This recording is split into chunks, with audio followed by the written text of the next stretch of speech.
Hi friend, मैं हूं राजेंद्र पांडे। फिर हम कंटिन्यू करते हैं अभी जेन फ्रेमवर्क ट्यूटोरियल के साथ। तो हमने अब तक के जो भी हमने ट्यूटोरियल देखे हैं उसमें हमने जेन फ्रेमवर्क लेआउट कॉन्फ़िगरेशन तक कंप्लीट किया था।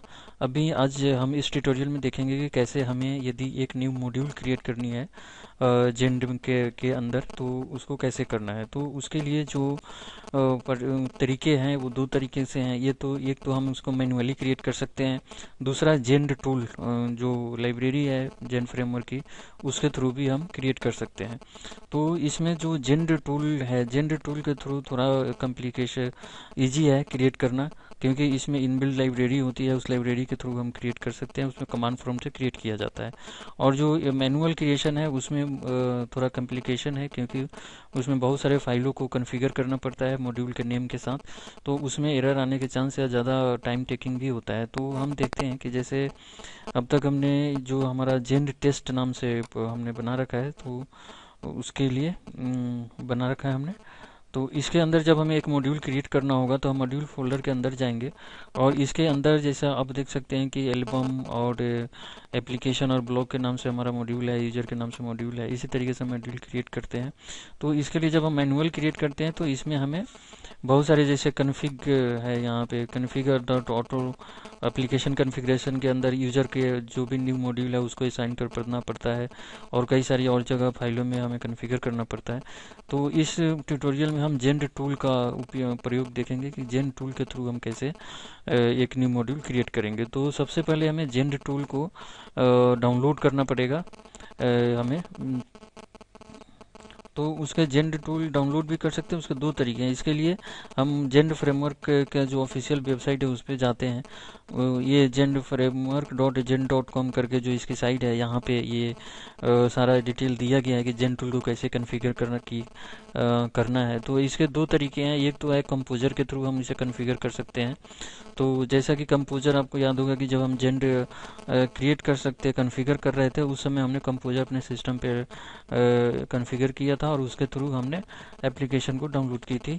तो ये कंपोजर के थ्रू भी कर सकते हैं। दूसरा मैनुअल इंस्टॉलेशन है। मैनुअल इंस्टॉलेशन में जो जिप जेंड टूल का जो जिप फोल्डर होता है उसको डाउनलोड होता है, तो उसके थ्रू हम काम करते हैं। तो इसमें दो डिफरेंस ये है कि कंपोजर का जो हम रन करेंगे तो ये डाउनलोड करता है, जो जिप जेंड जो जिप होगा उसको पूरे लाइब्रेरी को डाउनलोड करेगा आपके प्रोजेक्ट के अंदर। और जो जेंड टूल है जो मैनुअल वाली है, ये जिप फोल्डर ऑलरेडी क्रिएटेड होती है, इसको हम सीधा डाउनलोड करते हैं। तो जब हम इस लिंक पे क्लिक करेंगे तो हमारा जेंड टूल जो है वो डाउनलोड होगा। तो हमने पहले से ही क्रिएट कर रखा है, क्योंकि ये थोड़ा टाइम लेता है इसलिए हमने डाउनलोड करके रखा हुआ है। तो जस्ट हम देखते हैं कि वो कैसा है क्या है। तो हम जैसे अपने डाउनलोड फोल्डर के अंदर यदि हम जाएंगे यहाँ पे, तो देखेंगे कि हम यहाँ पे जेंड टूल और मास्टर करके वो डाउनलोड होता है। हमने इसको डाउनलोड किया है। डाउनलोड करने के बाद इसको एक्सट्रैक्ट कर देते हैं यहीं पे, या कहीं भी डेस्कटॉप पे भी आप कर सकते हैं। एक्सट्रैक्ट करने के बाद जेंड टूल मास्टर नाम से फोल्डर बनता है। इस फोल्डर के अंदर इतने सब लाइब्रेरी इसके होते हैं। तो इसमें से हमने जेंड मास्टर को, जो हाइफन मास्टर है, इसको हटा दिया, और जेंड टूल के नाम से हमने अपने प्रोजेक्ट के अंदर इसको पेस्ट कर दिया। तो हम चलते हैं पहले अपने प्रोजेक्ट के अंदर। ई ड्राइव के अंदर हमने बना रखा है htdocs के अंदर जाएंगे तो जेंड टेस्ट नाम से है। तो आपने देखा हमने इसको यहाँ पे रूट फोल्डर पे जेंड टूल को पेस्ट कर दिया। नॉर्मल इसको बस पेस्ट कर देना है, ये यहाँ पे आ जाएगा। तो पेस्ट करने के बाद फिर देखेंगे लाइब्रेरी वगैरह जो भी है वो यहाँ पे आ गई है। तो यहाँ पे आप जैसे इसके ट्यूटोरियल में देखेंगे तो ये ट्यूटोरियल में बोलते हैं कि यहाँ पे डाउनलोड करो, एक्सट्रैक्ट करो तो वेंडर फोल्डर के अंदर जेंड टूल, और उसके बाद उसको यूज करें jedf.php को। तो वेंडर फोल्डर इसका क्या होता है? वेंडर फोल्डर यही है, रूट के अंदर जो वेंडर फोल्डर है इसके अंदर वो बोलते हैं, लेकिन ऐसा कोई जरूरी नहीं है। इसको हम अपने जेंड प्रोजेक्ट के रूट फोल्डर में भी डाल सकते हैं, जैसा कि हमने रूट फोल्डर पे ही डाला था। तो अभी हमने इसको रूट फोल्डर पे डाल दिया। डालने के बाद हम इसको अब टेस्ट करते हैं कि ये हमारे लिए वर्केबल है, हम इस पे काम कर सकते हैं या नहीं कर सकते हैं। तो वर्किंग इसको चेक करने के लिए हम फिर कमांड प्रॉम्प्ट पे जाएंगे।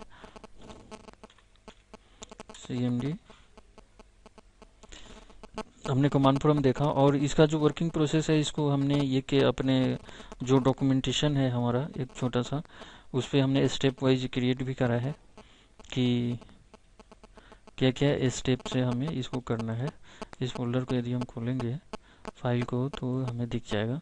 तो इसके अंदर पहले हम जेंड टूल जब कॉन्फ़िगर करेंगे तो ये स्टेप्स हैं। पहले तो हमने इसको डाउनलोड किया, डाउनलोड करने के लिए उसको डाउनलोड करके फिर उसको पेस्ट कर दिया अपने रूट फोल्डर पे। रूट फोल्डर पे पेस्ट करने के बाद उसको कमांड प्रॉम्प्ट पे रन करके देखेंगे कि ये वाकई में ये वर्किंग है या नहीं है। तो इसके लिए हमें कमांड प्रॉम्प्ट पे जाना पड़ेगा। तो हम अभी कमांड प्रॉम्प्ट ओपन कर रखें। कमांड प्रॉम्प्ट ओपन करने के बाद हम देखते हैं कि पाथ टू प्रोजेक्ट, जो भी हमारा प्रोजेक्ट का रूट पाथ है वहाँ तक हमें जाना पड़ेगा। तो हमारा जो प्रोजेक्ट है वो ई ड्राइव के अंदर है और cd जैन htdocs जेनटेस्ट तक हम आ गए, रूट फोल्डर तक। इसके बाद हमें php स्लैश हमें जेंड टूल तक जाना है, क्योंकि zdf.php के थ्रू हमें एक्सेस करके लाइब्रेरी को काम करना है। तो zdf.tool है ये कहाँ पे? तो zdf टूल को पहले हमने जस्ट अभी हमने देखा है कि हमने इसको अपने रूट फोल्डर पे जेंड टेस्ट फोल्डर के अंदर रूट फोल्डर पे डाला है। ये वाला जेंड टूल के अंदर जो ये zdf.php फाइल है इसको हमें एक्सेस करना है, तो हमें इस पाथ तक आना पड़ेगा। तो हमने यहाँ पे अभी देखा कि php स्लैश zdf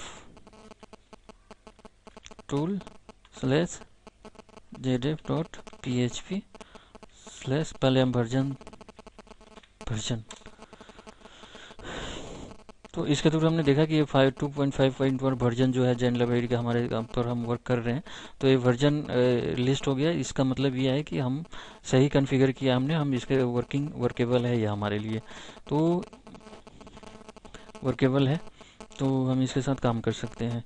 उसके बाद इसके साथ बहुत सारे और भी कमांड होते हैं जो नए मॉड्यूल क्रिएट करने के काम आते हैं, प्रोजेक्ट कंट्रोलर क्रिएट करने के काम आते हैं।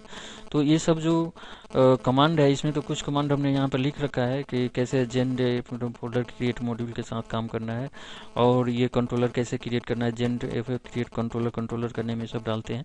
तो ये कमांड या तो आप गूगल पर सर्च करेंगे तो वहाँ भी मिल जाएगा, नहीं तो सबसे ईजी है ये जो हमने zdf टूल डाउनलोड किया है और अपने रूट पे डाला है, पेस्ट किया है।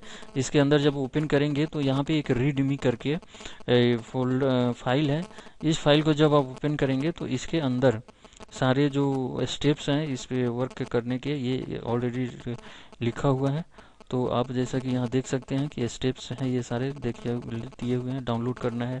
उसके बाद यहाँ से जेंड मॉड्यूल, यदि हमें लिस्टिंग करनी है कितने मॉड्यूल हमने क्रिएट किए अभी तक, तो जेंड मॉड्यूल लिस्ट करके उधर जेंड वर्जन होता है। इसी के साथ ये न्यू प्रोजेक्ट क्रिएट करना है तो इसके लिए कमांड है जेंड क्रिएट प्रोजेक्ट का पाथ। और इसी के साथ ये module gen .php create project, इसके साथ ये मॉड्यूल क्रिएट करने का भी होता है। ये जेन क्रिएट मॉड्यूल का नेम, कंट्रोलर क्रिएट करने के लिए, ये सारे कमांड लिस्टेड हैं। आप इसको एक बार देखेंगे तो सारा कुछ है। तो इसी के साथ ये है, ये काफ़ी इसके हेल्पफुल है और इसके साथ हम वर्क कर सकते हैं। तो अभी हम नेक्स्ट ट्यूटोरियल में देखेंगे कि कैसे हमें एक मॉड्यूल क्रिएट करना है। तो इसके कैसे क्रिएट करेंगे, हम यूजर मॉड्यूल करके क्रिएट करेंगे, उस पर हम देखेंगे कैसे वो वर्किंग है। तब तक के लिए इस प्रोजेक्ट के लिए धन्यवाद।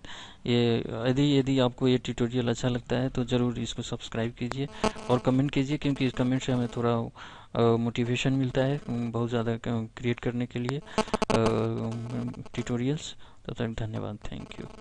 क्या